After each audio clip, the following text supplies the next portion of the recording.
And welcome to today class. I hope आप सभी अच्छे होंगे। आज हम शुरू करने जा रहे हैं क्लास 3rd के लेसन 1 को।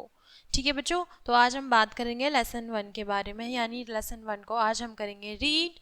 ठीक है, तो लेसन 1 में आज हम पढ़ेंगे द सेंटेंसेस। क्या पढ़ेंगे? The sentences. तो डेफिनेशन से स्टार्ट करते हैं बच्चों। ठीक है, sentence. A sentence is a group of words that make a complete sense. ठीक है, शब्दों का ऐसा समूह जिसका पूर्ण अर्थ हो वाक्य कहलाता है। For example, read the following groups of words. कुछ आपके यहाँ पे ग्रुप्स दिए हुए हैं, 2 एग्जाम्पल दिए हुए हैं आपको, उनको रीड करेंगे और देखेंगे कि वो सही वाक्य में बने हुए हैं या नहीं। फर्स्ट क्या बोल रहा है? Told night last mother my a story. क्या ये सही वाक्य में बना हुआ है बच्चों? नहीं। सेकंड पढ़ेंगे, fly the bird sky the in. ठीक है, क्या ये सही वाक्य में बना हुआ है बच्चों? नहीं। इन शब्दों के समूह का कोई अर्थ नहीं है क्योंकि ये सही वाक्य में नहीं है। हम इनको सही करके पढ़ेंगे बच्चों। फर्स्ट आपके इसमें क्या लिखा है पॉइंट में? My mother told a story last night.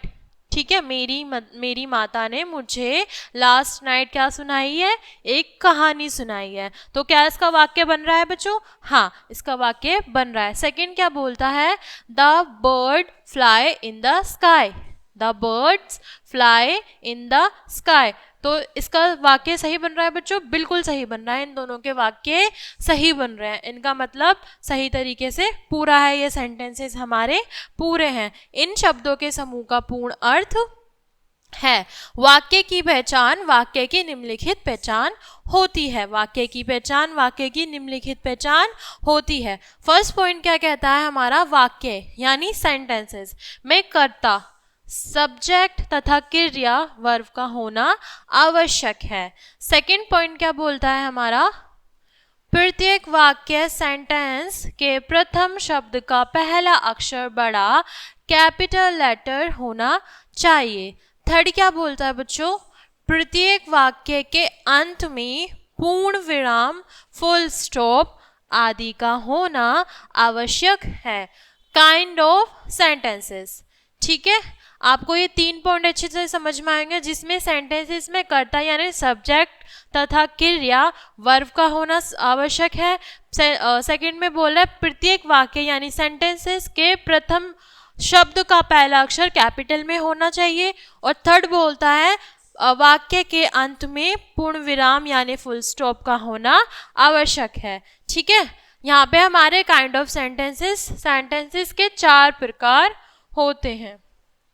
कितने होते हैं बच्चों? 4 प्रकार होते हैं। ठीक है, पहला कौन सा? असैरिटिव और डिक्लेरेटिव सेंटेंस। सेकंड है हमारा इंट्रोगेटिव सेंटेंस। थर्ड है हमारा इंपेरेटिव सेंटेंस।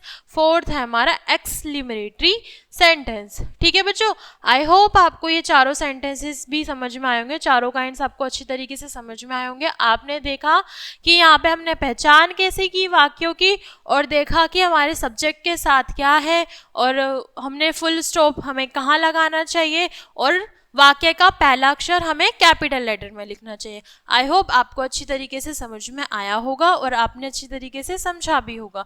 क्लास को यहीं एंड करते हैं, मिलते हैं नेक्स्ट क्लास में। जब तक के लिए थैंक्स फॉर वॉचिंग।